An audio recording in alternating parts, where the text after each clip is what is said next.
kajian ilmiah.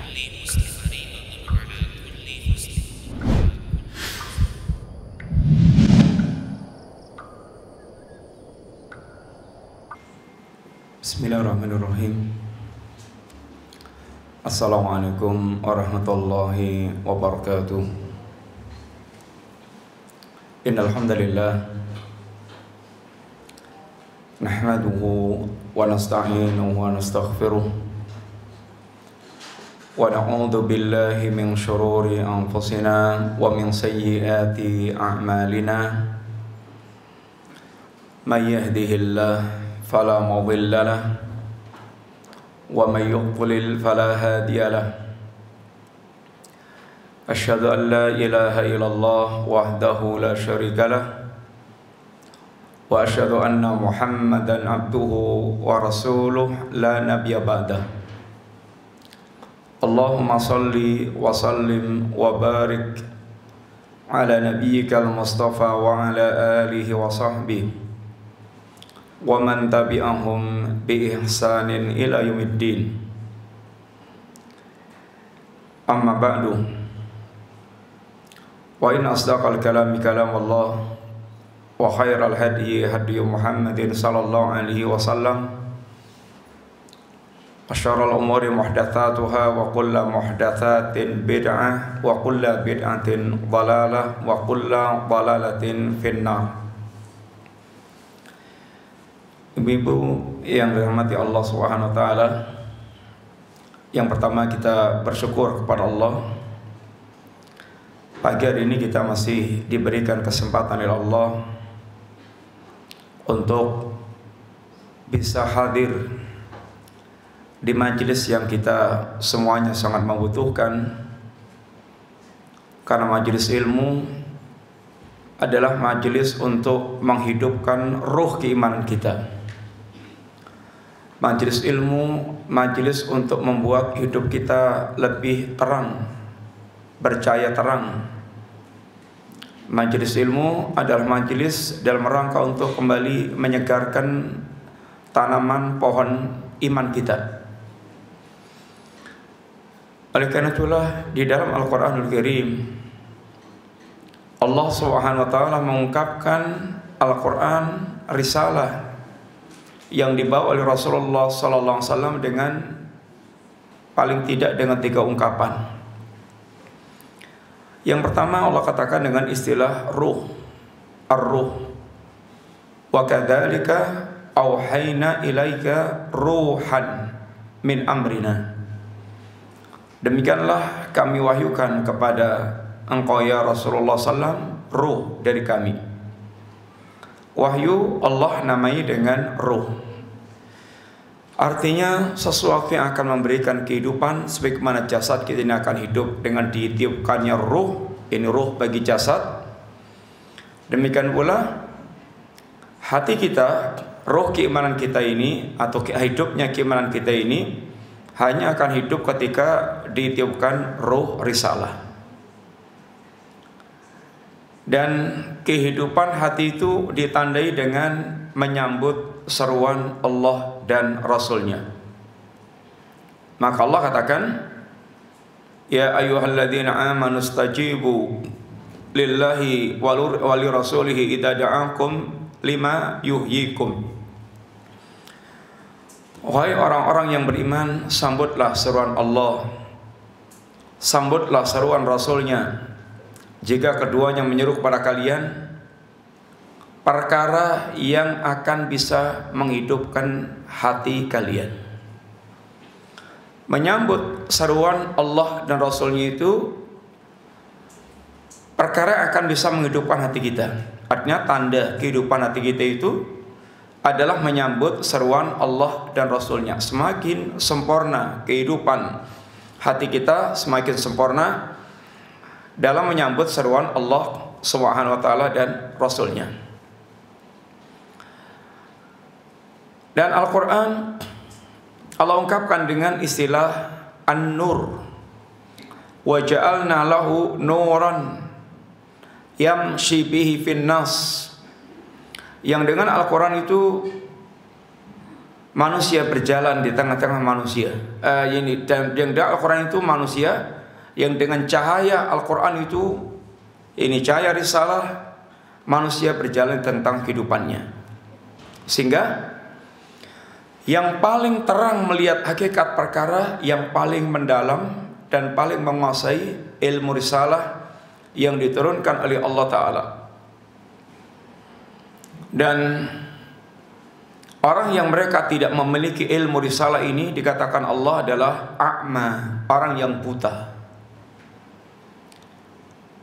Wa amma Tsamud, adapun kaum Tsamud, fadainahum, telah kami bimbing, telah kami tunjuki kaum Tsamud itu.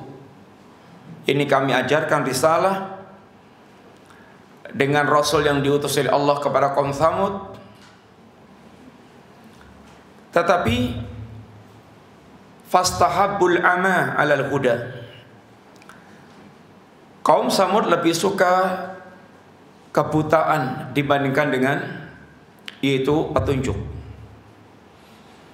Sehingga orang yang mereka tidak memahami risalah agama itu Allah katakan dengan istilah orang yang ama, orang yang buta.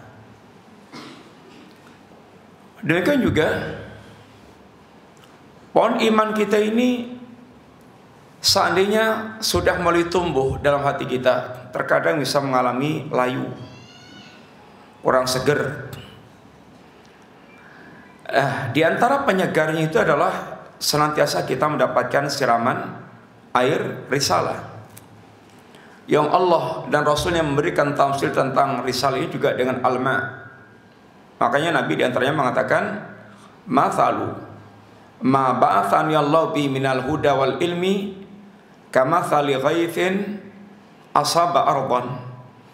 Perumpamaan antara ilmu dan petunjuk yang aku bawa itu seperti air hujan yang menimpa bumi.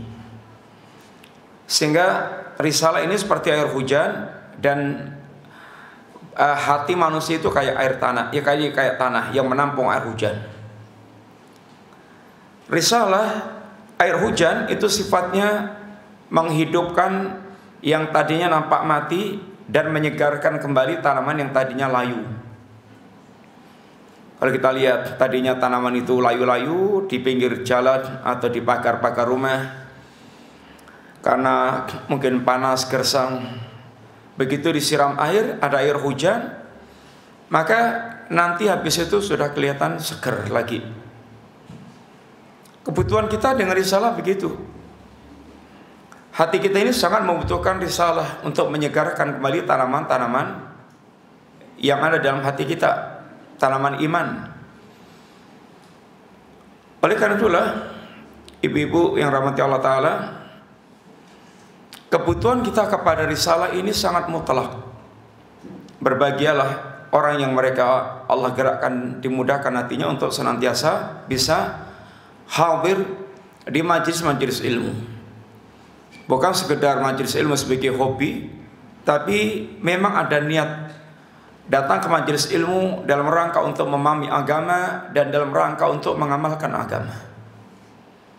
Karena sekedar ilmu saja tidak akan bermanfaat. Yang kita minta adalah al-ilmu nafi', yang setiap pagi kita diajarkan oleh Nabi. Allahumma inni as'aluka ilman nafi'an wa rizqan thayyiban wa amalan mutaqabbalan. Ya Allah, aku minta kepada Engkau ilmu yang bermanfaat, rezeki yang thayyib, dan amal yang diterima.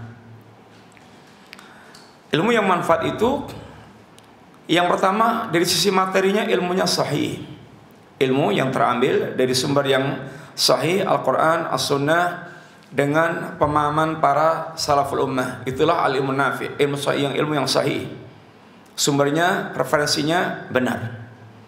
Yang kedua, ilmu ini menggerakkan dia untuk mendekat kepada Allah Ta'ala. Terkadang ilmunya sudah sahih, terkadang sudah benar majelis-majelis yang dia datangi.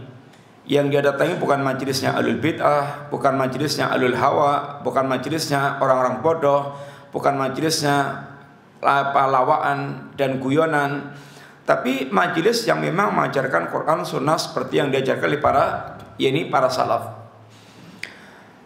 Tetapi terkadang ilmu ini baru mandek, sekedar ilmu, sehingga tidak tumbuh, sehingga tidak ada perubahan.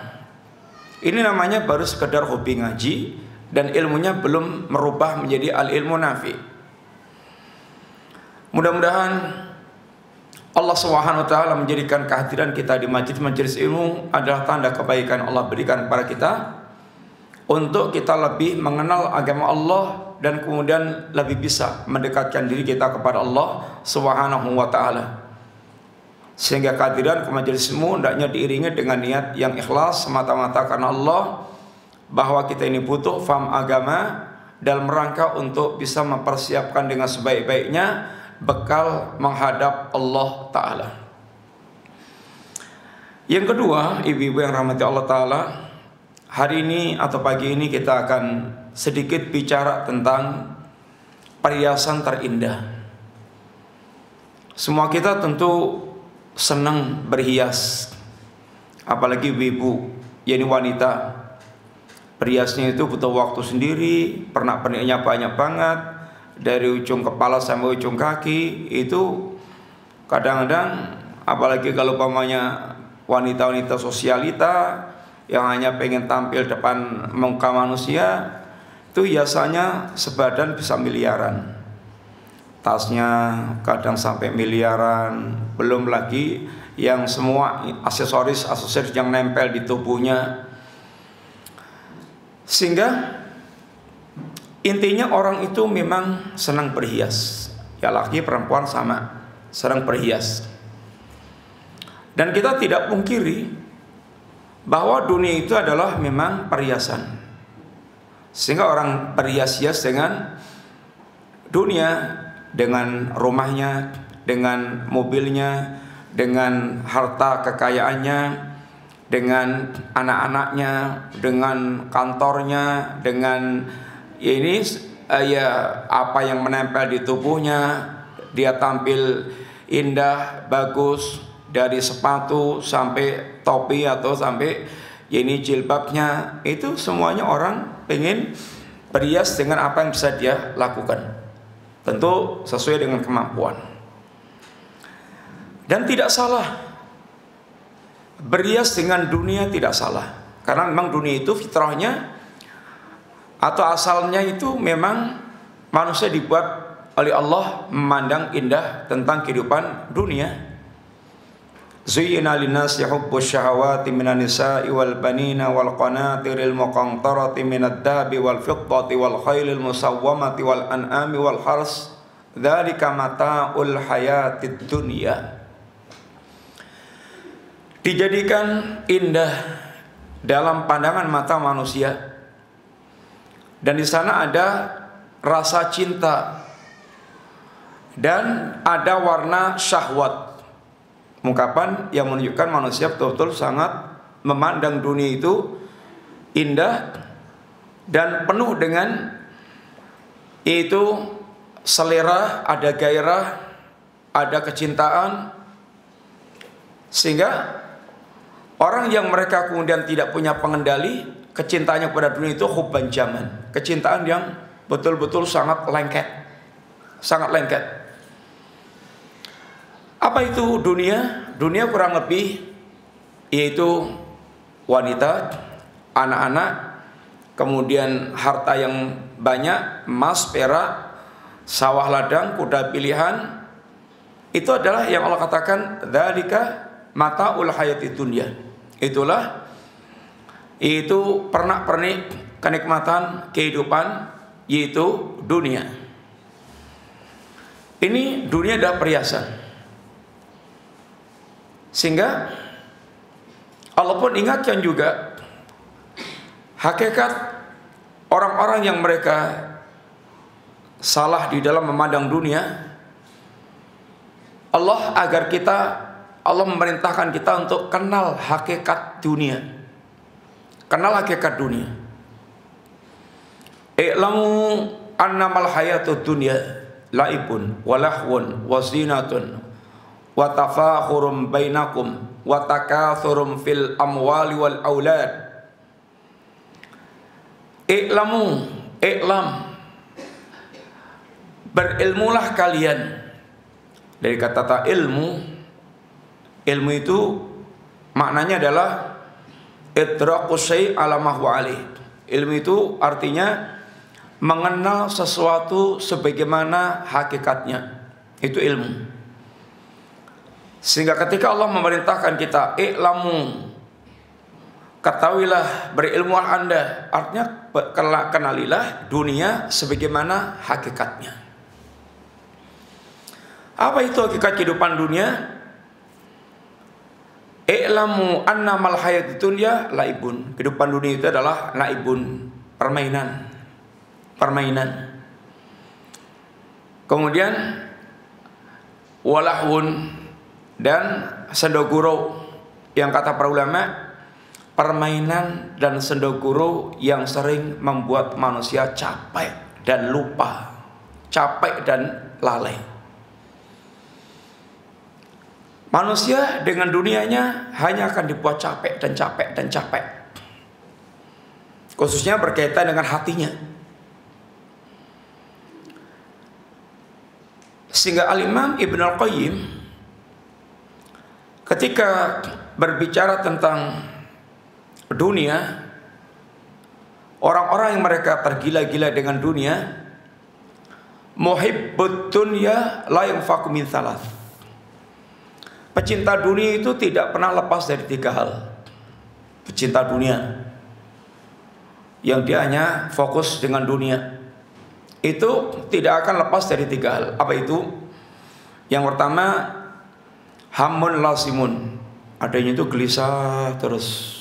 Takut, gelisah, sedih, takut, gelisah. Ini yang ada. Di tempat yang lain Ibnu Qayyim meneraskan pecinta dunia itu tersiksa di 3 tempat: dunia, alam barzah, kemudian di akhirat kelak. Di dunianya tersiksanya ketika sedang merancang untuk mendapatkan, ketika sudah mendapatkan, kemudian ketika ini kehilangan apa yang telah dia dapatkan. Adanya sehingga galau, gelisah, itu yang selalu mengiringinya itu. Ketika baru merancang, takut, gelisah, gimana caranya untuk bisa membuat usahanya itu jadi. Dia peras tenaganya, dia peras pikirannya, dia peras waktunya, dia peras semuanya. Kalau sudah jadi, ada kegelisahan lain lagi. Bagaimana eksis, bagaimana tidak tersaingi oleh yang lain-lainnya, sehingga mikir terus, inovasi terus, bagaimana caranya untuk betul-betul bertahan di tengah persaingan yang ketat. Karena semuanya adalah mencari dunia. Kemudian kekhawatiran kalau sampai tumbang, hilang, lenyap.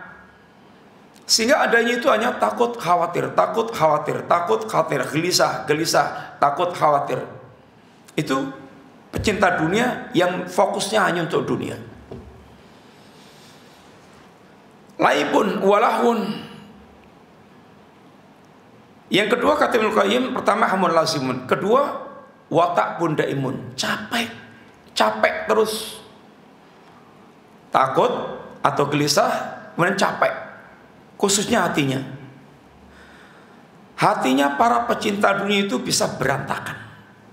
Kalau Nabi katakan, mangkanatid dunya hammahu, barang siapa yang cita-cita utamanya dunia, dunia, pokoknya rembukan itu hanya sekitar duit sama yaitu urusan jabatan, pangkat, kedudukan, ketenaran, pokoknya sekitar itu. Apa kata Nabi? Mangkanatid dunya hammahu, barang siapa yang dia cita-citanya itu hanya dunia, fokusnya dunia. 1. Ja'alallahu faqrahu baina ainai, Allah akan menjadikan kefakiran itu ada di kedua kelopak matanya itu. Yang ada itu hanya yang terlihat di depan mata itu adanya itu hanya melarat, melarat, melarat, yaitu kere, fakir. Sehingga yang ada itu ngejar, rakus terus, ngejar terus kayak orang ini kelaparan dan belum punya apa-apa.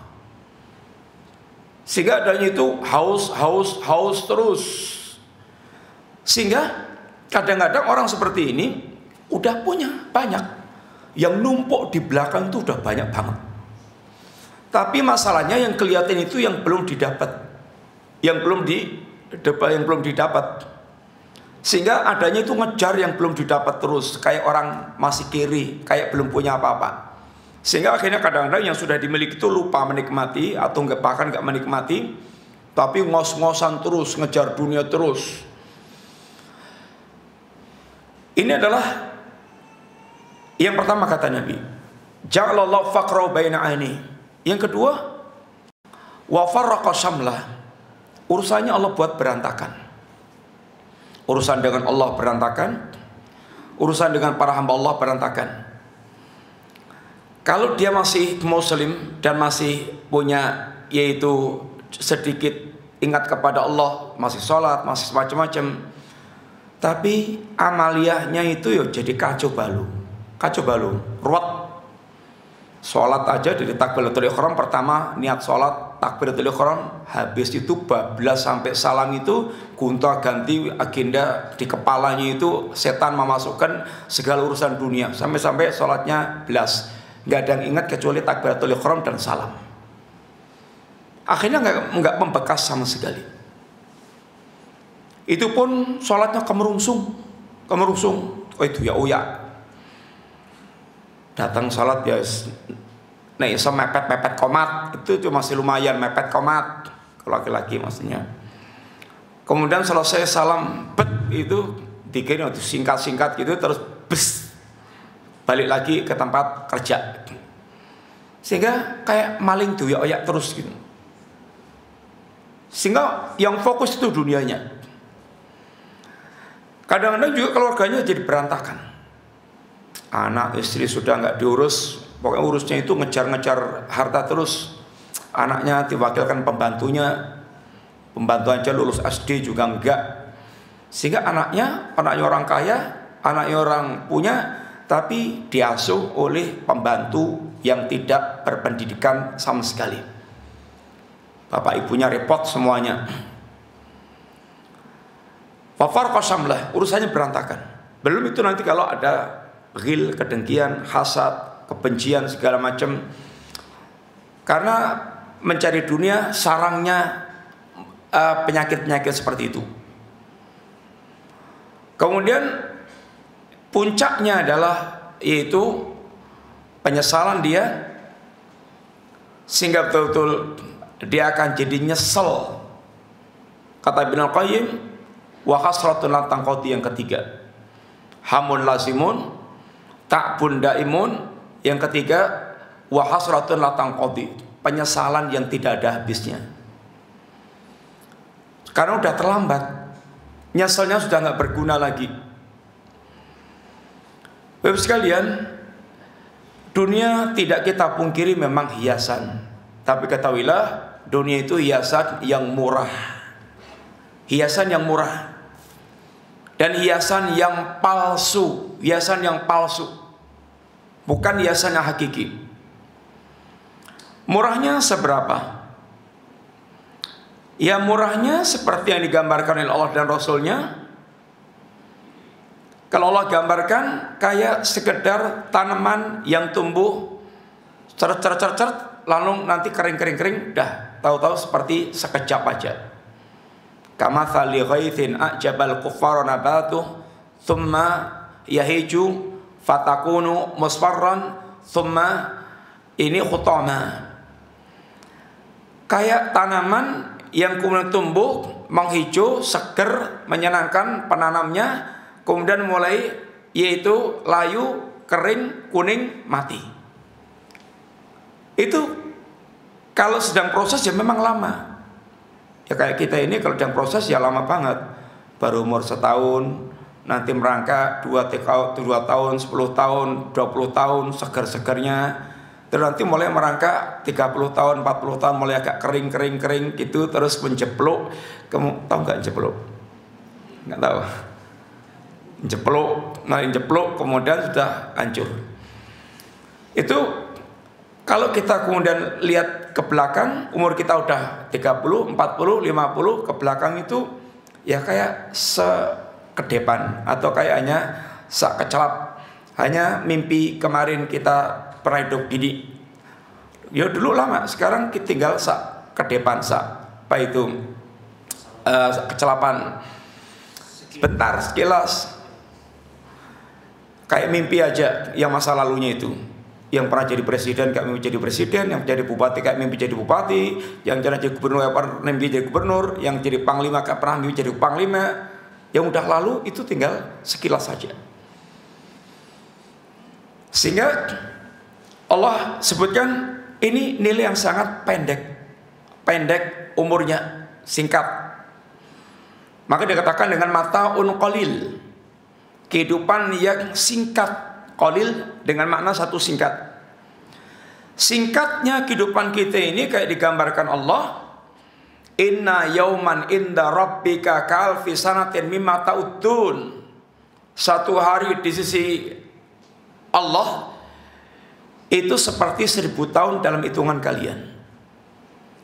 Kalau ibu-ibu pengen umur maksimal 100 tahun pamannya di dunia sekarang ini, dan kalau untuk masa-masa kita ini umur 100 tahun itu udah belenger. Mau gelenian juga temannya udah banyak nggak ada. Juga sudah dunia sudah nggak kurang begitu bersahwat lagi. Tapi seandainya 100 tahun itu full nikmat, ibu sekalian, itu hanya kayak 2,4 jam, karena 100 itu 1/10-nya 1000, satu hari 24 jam, sehingga hidup kita walaupun nikmat full itu hanya kayak 2,4 jam. Singkat banget. Itu dari sisi pendeknya umur kehidupan dunia. Dari sisi sedikitnya, Nabi yang menggambarkan dengan ungkapan-ungkapan yang kita semua telah dengar, insya Allah dunia itu ada yang Nabi tamsilkan kayak sayap seekor nyamuk, tidak sebanding dengan sayap seekor nyamuk. Lau kanatid dunya ta'tilu indallahi janaha ba'udah ma syaqal kafira syarbatan ma, kama qala.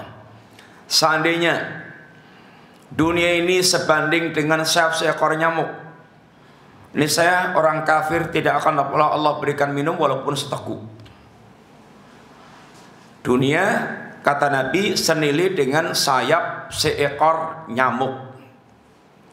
Yang kedua, Nabi katakan dunia itu kayak ini atau lebihnya bahkan daripada bangkai kambing yang cacat telinganya. Nabi pernah jalan-jalan di pasar, ketemu bangkai kambing cempe yang telinganya cacat. Terus dicengkiwing sama Nabi, dipegang telinganya sama Nabi, ditunjukkan kepada para sahabat yang ada sekeliling di situ. Kata Nabi, ini ayyukum anna lau bidirham, ada enggak di antara kalian yang mau beli kambing ini dengan 1 dirham aja? Kata para sahabat, ya Rasulullah, enggak ada di antara kami yang mau beli kambing dengan 1 dirham. Kata Nabi, bagaimana kalau Anda ambil aja, yaitu gratis. Silakan, atau hibu annalahu lakum. Mana yang mau ngambil, silakan ambil, bawa pulang sana. Kata para sahabat, ya Rasulullah, lau kana hayyan kana aiban li annahu asak. Ya Rasulullah, buat kami memiliki seperti itu aib, karena cacat. Walaupun hidup cacat, itu kami aib memilikinya, apalagi sudah jadi bangkai. Kata Nabi SAW menegaskan para sahabat dalam memberikan pelajaran, wallahi lat dunya ahwanu 'alallah min hada 'alaikum. Demi Allah, dunia di sisi Allah tidak lebih berharga dibandingkan dengan bangkai kambing yang cacat telinganya itu. Ini Nabi dalam memberikan pelajaran kepada para sahabat Nabi. Yang ketiga, dunia itu Tidak lebih semisal ketika jemari Anda dicelupkan ke lautan lalu diangkat, silahkan lihat air yang menempel di jemari. Itulah tamsil tentang dunia, dan lautan yang tinggal sisa itu tamsil tentang akhirat. Mad dunya fil akhirah illa mislu ma yaj'alu ahadukum isba'ahu fil yammi falyandur bima yarji. Dunia dan akhir itu tamsilnya kayak diantara Anda mencelupkan jemarinya ke lautan lalu diangkat, silahkan lihat air yang menempel di jemari Anda. Itulah tamsil tentang dunia. Yang ke berapa? Tamsil yang ke berapa? Satu apa tamsilnya? Tadi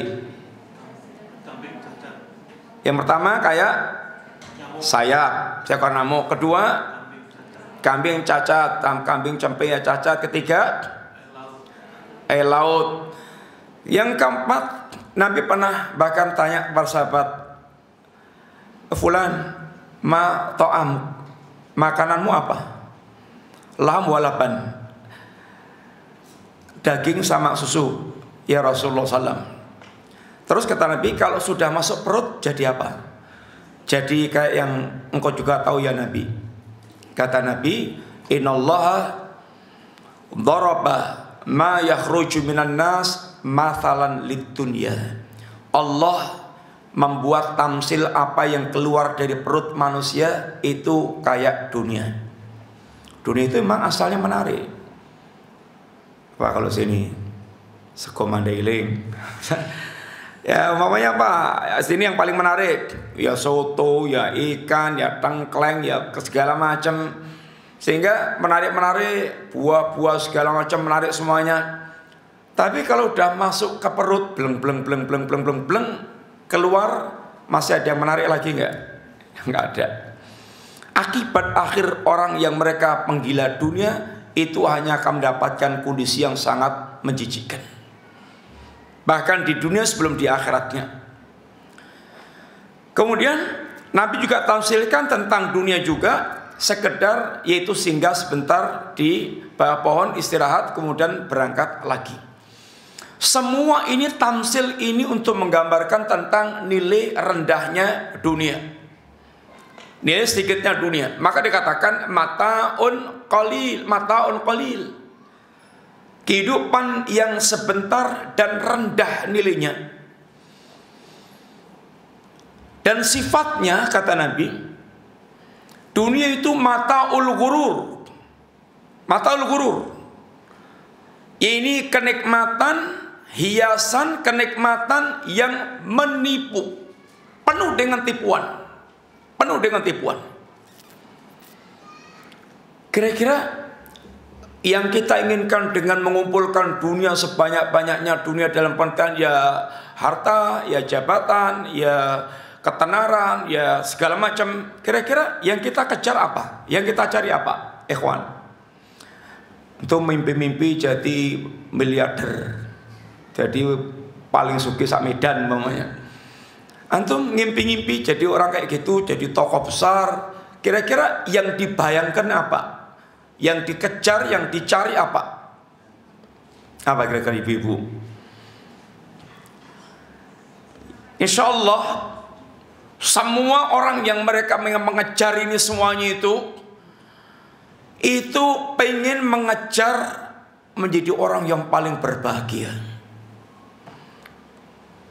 Sehingga dia bayangkan menjadi orang kaya itu bahagia, menjadi orang pejabat tinggi itu bahagia, menjadi orang terkenal itu bahagia. Sehingga dia cari dengan semua caranya untuk bisa mendapatkan apa yang dia bayangkan itu. Tapi sampai orang kemudian berkesimpulan tentang kebahagiaan yang dikejar melalui jalan ini, jalan itu kayak fata morgana. Jebule kayak fata morgana. Apa fata morgana itu? Apa fata morgana? Ya, bayangan-bayangan palsu. Bayangan-bayangan palsu.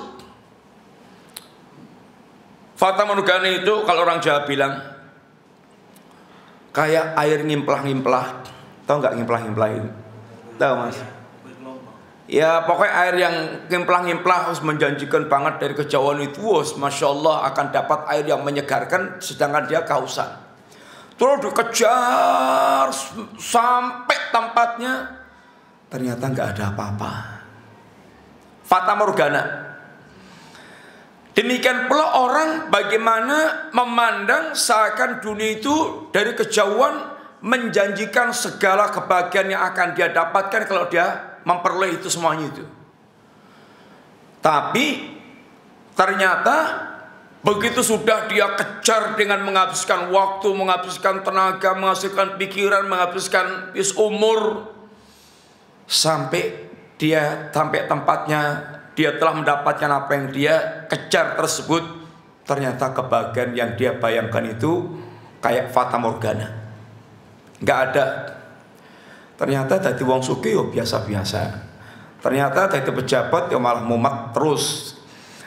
Ternyata jadi orang terkenal ya malah privasinya nggak bisa nyaman. Neng ngendi dikenali wong sampai ke WC aja itu semuanya kenal, sehingga privasinya sangat terganggu dan yang lain-lainnya. Sehingga berapa banyak kita dapatkan orang-orang yang mereka justru di puncak-puncak apa yang dia dapatkan tentang dunia itu, dia bunuh diri, dia kemudian stres, kemudian segala macam. Apa yang dia bayangkan mendapatkan kebahagiaan itu ternyata nggak ada. Kalau ditanya sih kebahagiaan itu apa? Apa itu hakikat kebahagiaan itu? Apa itu, Mas? Apa hakikat kebahagiaan itu? Jangan-jangan bilang-bilang bahagia-bahagia nggak tahu hakikat kebahagiaan. Apa hakikat kebahagiaan itu? Hah? Masuk surga masih nanti gitu. Apa itu kebahagiaan? Ya kalau para ulama kita menjelaskan kebahagiaan itu adalah itminanul qalbi wangshirahu sadri. Hatinya tenang, jiwanya lapang. Orang yang memiliki ini itulah orang yang bahagia. Orang betul bahagia. Dan dunia tidak memberikan jaminan untuk mendapatkan hal ini dengan segala macam pernak-pernik kehidupan dunia. Intinya bahwa dunia memang perhiasan, tetapi perhiasan palsu, perhiasan yang murah dan palsu, bukan perhiasan hakiki. Sehingga orang yang mereka hanya menjadikan dunia sebagai hiasan ansih dunia, maka dia pasti akan mendapatkan perhiasan dunia bukan perhiasan yang hakiki, perhiasan yang palsu dan penuh dengan yaitu tipuan-tipuan. Dan kita diajarkan sungguhnya ada perhiasan hakiki, yaitu perhiasan iman. Iman juga Allah katakan sebagai perhiasan. Sehingga di antaranya Allah katakan, walakinallaha habbaba ilaikumul iman wa zayyanahu fi qulubikum wa qarraha ilaikumul kufra wal fusuqa wal isyan. Allah lah yang telah menjadikan hati Anda mencintai keimanan dan menjadikan iman itu hiasan bagi hati Anda. Dan dengan hiasan iman itu Anda akan benci dengan yaitu kekafiran, kefasikan, kemaksiatan. Iman Allah katakan yaitu hiasan. Di antara doa Rasulullah SAW, beliau mengatakan dalam doanya di antaranya, Allahumma zayyina bizinatil iman waj'alna hudatan muhtadid. Ya Allah, jadikan ini untukku hiasan iman. Ya Allah, Allahumma ja'alna atau Allahumma zayyina bizinatil iman. Ya Allah, hiasilah diriku dengan hiasan iman. Wajalna hudatan muhtadin, ya Allah jadikan aku di antara orang yang mendapatkan petunjuk dan membimbing manusia kepada petunjuk. Ini di antara doa Rasulullah SAW. Nabi minta supaya Allah memberikan kepadanya hiasan iman. Hiasan iman. Kenapa? Yang kita minta adalah kita ini Allah berikan kepada kita hiasan iman. Dan kenapa kita minta kepada Allah? Ya karena semua kebaikan biadillah, semua kebaikan di tangan Allah Ta'ala. Termasuk ketika kita menginginkan iman, dan iman adalah kebaikan, maka jangan pernah lupa untuk menggantungkan dan bersandar kepada Allah, untuk betul-betul merengek dan meminta kepada Allah, karena kita tidak akan mungkin bisa mewujudkan kebaikan sekecil apapun tanpa pemberian dan tanpa pertolongan Allah Ta'ala. Termasuk kita ketika kita ingin berias dengan iman. Ketika kita sangat ingin sekali hati kita berias dengan iman, jangan lupa minta kepada Allah Subhanahu wa taala. Karena al khair kulluhu biyadillah. Kebaikan itu semuanya total di tangan Allah Subhanahu wa taala. Maka senjata kita adalah ad-du'a. Maka doa itu dikatakan ad-du'a silahul mu'min. Doa itu adalah senjatanya seorang mukmin. Doa itu senjatanya seorang mukmin. Minta kita kepada Allah Ta'ala. Kenapa kita minta hiasan iman? Alasannya yang pertama, bahwa iman ini adalah hiasan yang hakiki, hiasan yang paling mahal. Hiasan yang termahal itu adalah hiasan iman. Hiasan iman. Sehingga Allah Subhanahu wa taala mengajak kaum mukminin untuk bertransaksi kepada Allah. Berdagang itu perdagangan iman. Perdagangan yang akan memberikan keuntungan yang sangat besar. Iman ini hiasan yang sangat mahal. Allah akan beli hiasan iman itu dengan dagangan Allah yang super mahal, yaitu surga. Apa kata Allah?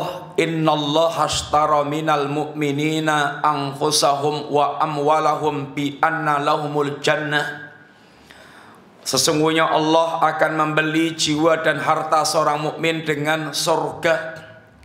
Surga ini adalah harta dagangan Allah yang sangat mahal. Ala inna sil'atallahi ghaliyah. Ala inna sil'atallahi jannah. Ketahuilah, sesungguhnya barang dagangan Allah itu sangat mahal. Dan ketahuilah bahwa barang dagangan Allah itu adalah jannah. Allah katakan ini barang dagangan Allah yang sangat mahal.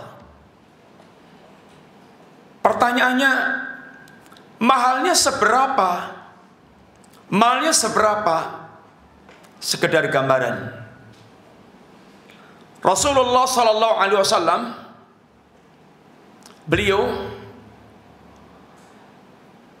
menegaskan kepada kita kaum muslimin, la yadkhulul jannata ahadun bi amalihi.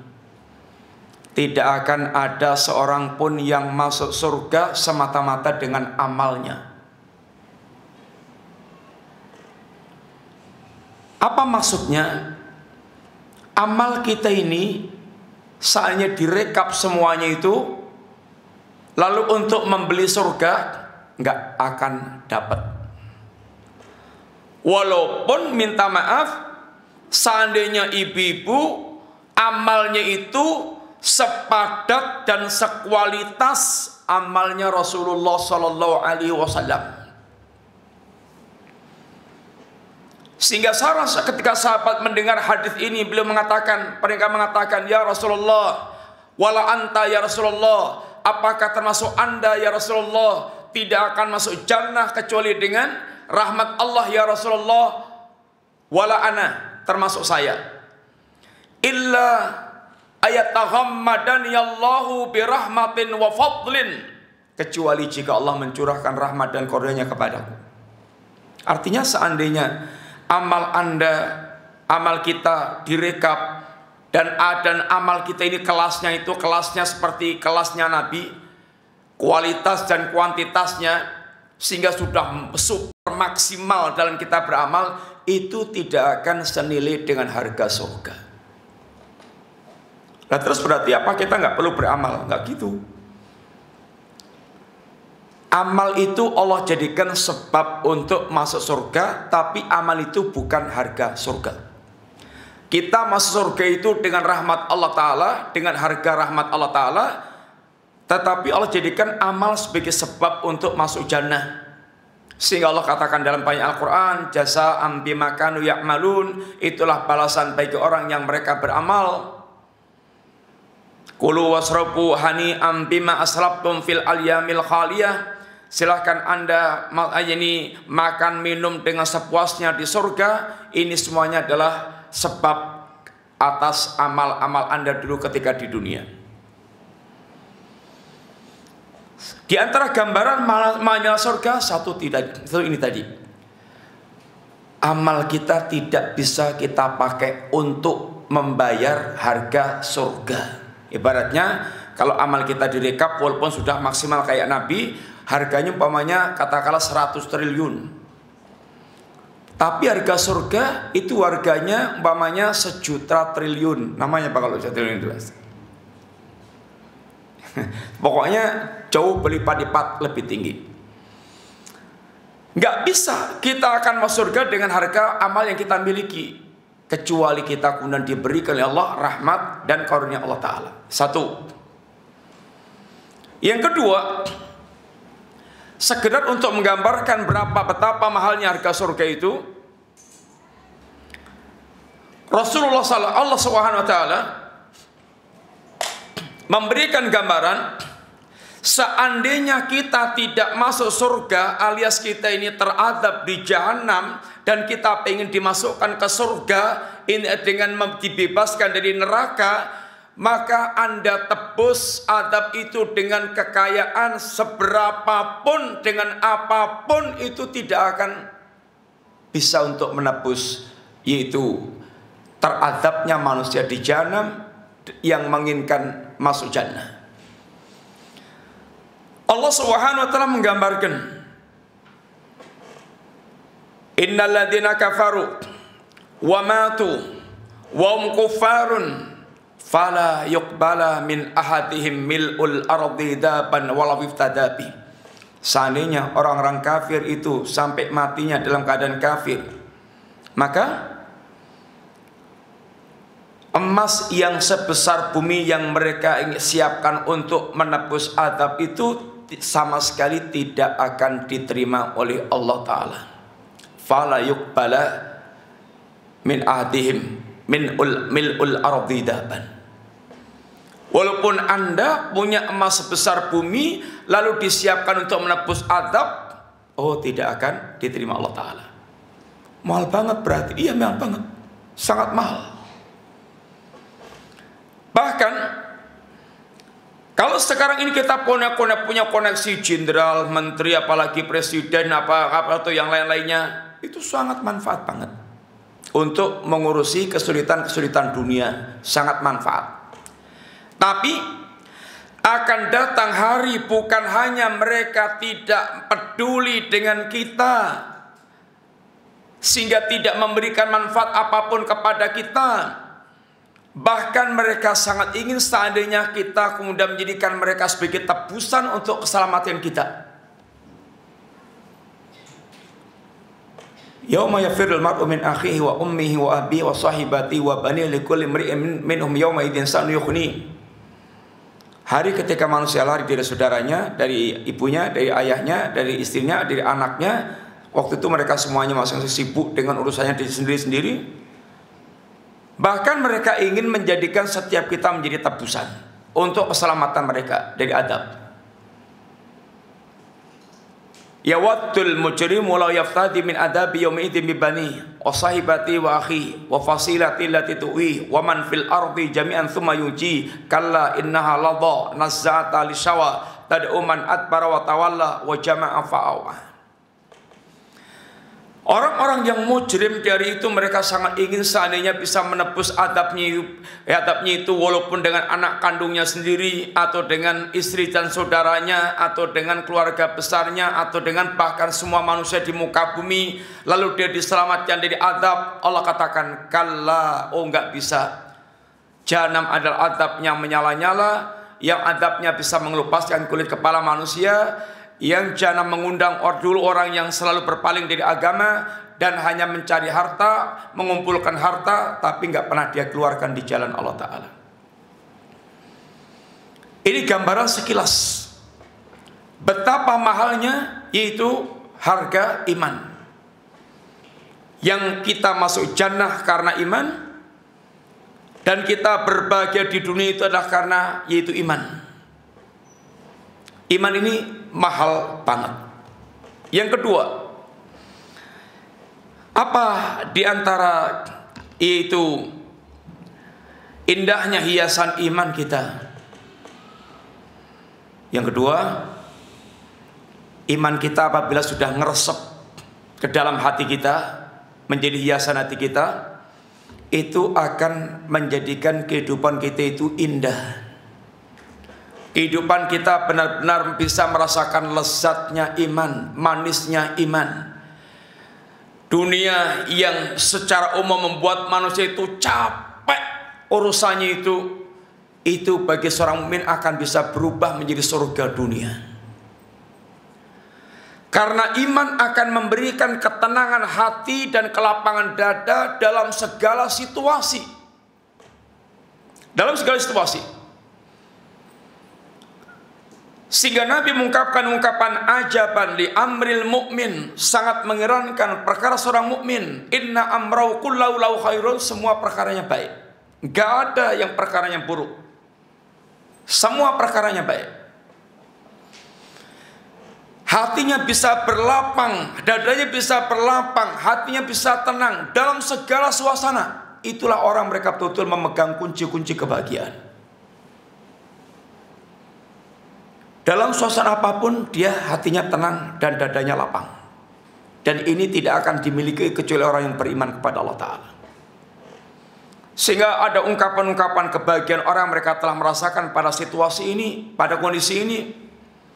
Bagaimana mereka betul-betul merasakan katanya ini kenyamanan kehidupan dunia dengan imannya.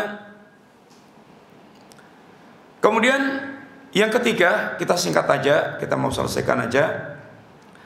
Yang ketiga, di mana letak hiasan iman? Iman itu kalau sudah betul-betul ngeresep dalam hatinya orang, itu akan membentuk akhlakul karimah, akhlak yang mulia. Sehingga Allah Nabi mengkaitkan antara kemuliaan akhlak dengan iman, antara yaitu akhlak yang mulia dengan iman. Akmalul mu'minina imanan ahsanuhum khuluqa.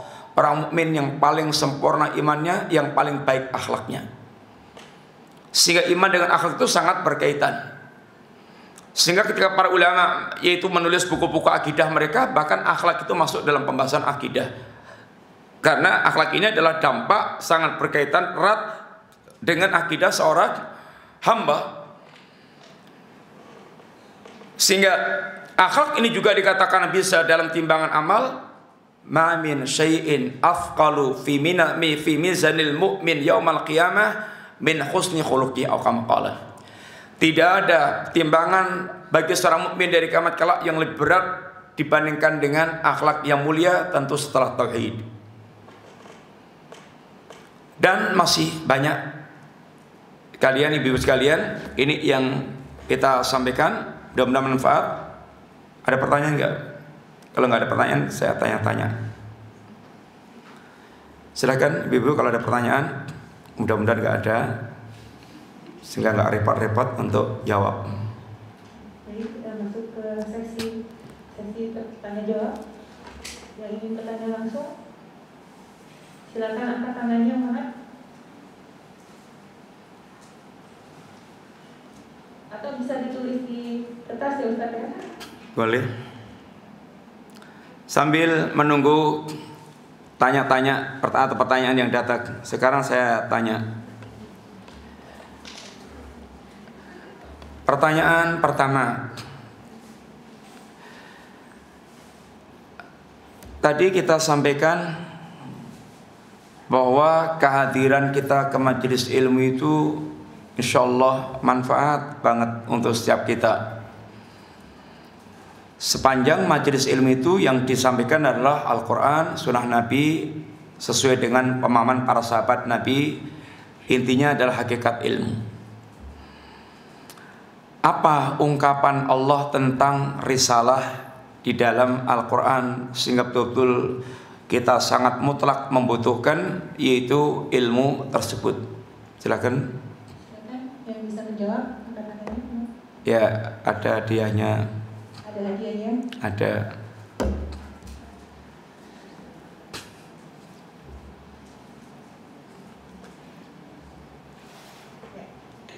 Ini hadiahnya, kalau bisa dilihat, buku. Seperti air hujan yang menyirami tanah. Apalagi? Tadi kita sebutkan ada 3 wahyu itu Allah ungkapkan dengan 1, 2, 3. Apalagi Ibu? Boleh kerjasama Ustaz? Ya, nanti bukunya dimiliki salah satu. Boleh. Apa yang kedua?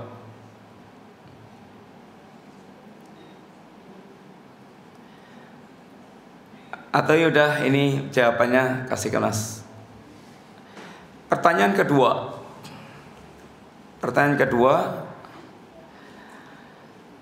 Tadi Nabi pernah berdoa kepada Allah minta hiasan iman dan dijadikan orang yang senantiasa mendapatkan petunjuk Allah, lagi memberikan petunjuk. Bagaimana lafaz doanya?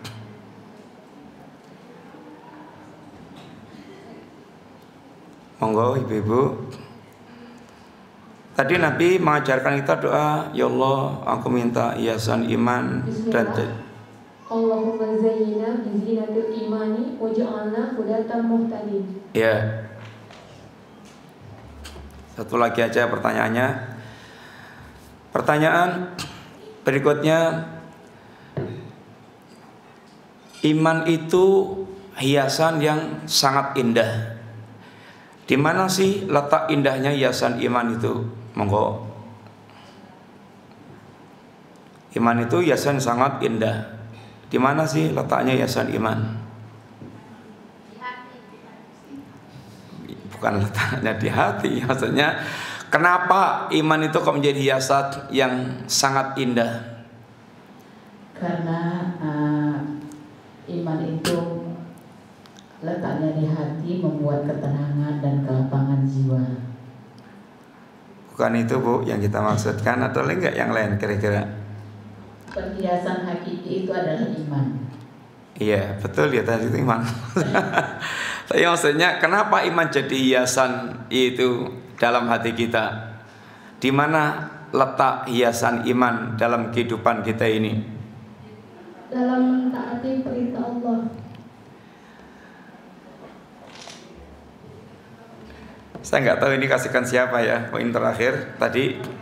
Tapi yang benar satu, tadi kita sudah sampaikan, karena iman itu adalah hiasan yang paling mahal, satu.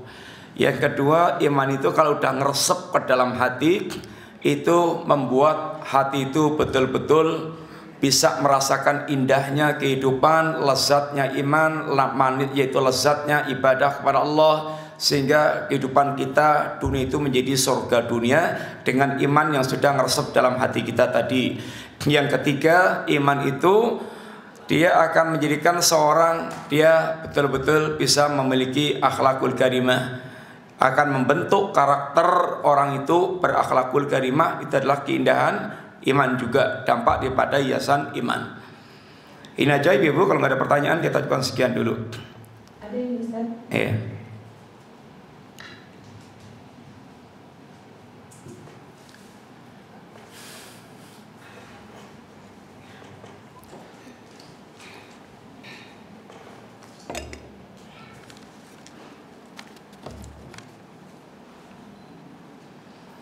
Sejauh apa batasan kita mengejar dunia? Ya, bismillahirrahmanirrahim. Intinya, seorang mukmin itu dia dengan dunia sama dengan orang kafir juga. Kita kerja mencari dunia, tapi yang membedakan satu, berdasarkan hadis Nabi, bagaimana kita mensikapi dunia. Kun fit dunya ka'annaka gharibun aw abirus sabil. Nabi pernah memberikan nasihat yang sangat berkesan bagi Ibnu Umar. Jadilah Anda di dunia ini kayak orang yang gharib, orang yang asing, atau kayak abirus sabil, yaitu musafir. Apa maksudnya kita menjadikan atau di dunia itu seperti orang yang asing? Maksudnya satu, orang yang asing itu di tempat di negeri asing, orang yang di negeri asing, dia sebagai orang asing, itu suasana hatinya itu pasti ada kerinduan untuk dia kembali ke kampung halamannya. Seorang mukmin itu kampung halaman kehidupan hakikinya adalah akhirat, jannah. Maka seorang mukmin hatinya ada suasana selalu merindukan, yaitu jannah. Sehingga ini juga yang diminta oleh Nabi SAW. Allahumma inni as'aluka ladzatan nadhar ila wajhik wa syauqan ila liqa'ik. Ya Allah, aku minta kelezatan melihat wajahmu dan kerinduan untuk bisa bertemu denganmu. Yang kedua, makna asing. Asing keumuman manusia itu mengejar dunia. Dia ingin rakus, dengan rakusnya ingin mendapatkan dunia tanpa aturan sama sekali. Seorang mukmin, sebagaimana orang-orang itu sibuk dengan urusan dunia, orang mukmin sibuk dengan urusan akhirat, sehingga nampak asing. Sama-sama kerja, tapi kalau kerja ini nggak mau. Udah jadi direktur, gajinya sebulan bisa 500 juta atau 300 juta, tapi dia tahu ini diharamkan Allah, dia keluar. Aneh. Menurut orang-orang yang mengejar dunia, aneh. Karena seorang mukmin dia sibuk mengejar akhirat dengan dunia yang bisa dia pakai untuk sarana mengejar akhirat. Adapun ahli dunia hanya semata-mata sibuk mengejar dunia, sehingga akan menjadi pemandangan yang aneh di tengah-tengah para pengejar dunia. Itu makna asing. Yang kedua kata Nabi, jadilah Anda di dunia itu kayak abirus sabil. Ini anak jalan, musafir. Yang kemudian nasihat Ibnu Umar kepada kita, idza amsayta idza asbahta fala tangtadiril masa wa idza amsayta fala tangtadiril sabah. Kalau kamu mendapati waktu pagi, jangan tunggu waktu sore. Kalau kamu punya waktu sore, jangan tunggu waktu pagi. Artinya gunakan waktu Anda sebaik-baiknya untuk mempersiapkan diri perjalanan menghadap Allah. Karena kita akan menghadap Allah. Yang hari-hari menghadap Allah dikatakan oleh Allah, wattaqu yauman turja'una fi ilallah. Yaitu takutlah kalian akan datangnya hari di mana kalian akan dihimpun menghadap Allah Subhanahu wa taala. Hari ketika kita menghadap Allah itu ketika tanpa bekal. Hari itu akan menjadi sangat dahsyat. Yauman tataqallabu fil qulub wal absar. Hari itu hati manusia akan dibuat bergolak, mata manusia akan dibuat terbelalak. Itu bagi orang mereka tidak memiliki bekal untuk menghadap Allah Subhanahu wa taala. Ini adalah itu makna dari sejauh mana kita dikatakan mengejar itu dunia. Dunia bagi seorang mukmin adalah lahan untuk mendapatkan kampung akhirat. Karena perintah Allah, wabtaghi fima ataqallahu darul akhirah wala tansa nasbaka minad dunya. Carilah kampung akhirat dengan apa? Dengan semua yang Anda miliki tentang perkara dunia dari pemberian Allah taala. Sehingga dunia itu bagi seorang mukmin adalah sarana untuk mendapatkan kampung akhirat, bukan sekedar dunia untuk dunia. Maka seorang mukmin walaupun dia ini semangat mengejar dunia, tapi orientasinya beda. Yang penting orientasinya di sini. Sehingga dia mengejar dunia itu punya orientasi yang jelas, kemana akan diarahkan dunia yang dia kejar itu.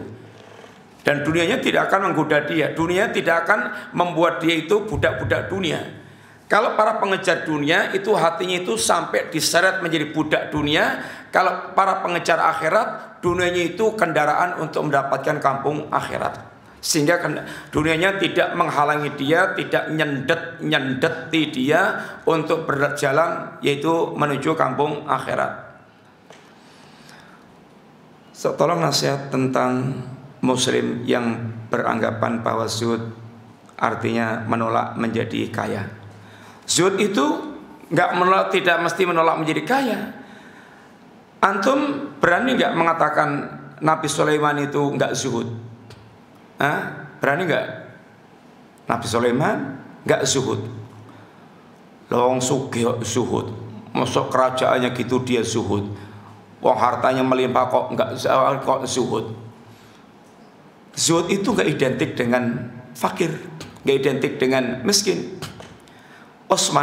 Harta Utsman, sekedar gambaran aja, Utsman pernah membeli sumur rumah tangga untuk kaum muslimin. Harganya kalau kita kuruskan itu 80 miliar, 20.000 dinar. 1 dinar kira-kira 4, sekian gram. 1 gram kita hargai kira-kira 1 juta, sehingga 4 juta kali 20.000, 80 miliar. Utsman pernah datang dengan barang dagangan di atas 1.000 unta, dan semua dagangannya itu digratiskan untuk kaum muslimin alias dia jual kepada Allah Ta'ala. Utsman pernah membiayai perang Tabuk, perang yang dikatakan perang yang sedang dalam kondisi sulit. 1/3 biaya perang Tabuk ditanggung Utsman. Kira-kira tergambar enggak berapa harta Utsman itu? Tergambar. Intinya banyak. Ibnul Mubarak, seorang ulama yang sering bicara zuhud, tapi harta dia banyak banget. Ibnul Mubarak suka mengkafil para syekh dan para talabatul ilmi, menanggung utangnya orang-orang berhutang, bahkan pernah mengajikan orang sekampung gratis, PP dan oleh-olehnya. Itu Ibnul Mubarak. Zuhud itu tidak identik dengan miskin atau menolak kaya. Tapi zuhud itu hatinya tidak dibuat berpaling kepada dunia. Itu intinya di situ. Hatinya tidak dibuat berpaling dengan dunia. Hatinya tidak diribetkan dengan hal yang akan merugikan di akhirat. Bisa dia kaya raya, bisa dia miskin, tapi fokusnya akhirat tidak akan berkurang dengan banyaknya harta yang sangat melimpah. Wallahu ta'ala a'lam bishawab. Cukup? Jazakumullah khairan. Terima kasih banyak ibu-ibu. Mudah-mudahan manfaat. Kurang lebihnya minta maaf. Wassallallahu ala nabiyyina Muhammadin wa ala alihi washabihi wasallam. Subhanakallahumma wa bihamdika asyhadu an la ilaha illa anta astaghfiruka wa atubu ilaik. Assalamualaikum warahmatullahi wabarakatuh.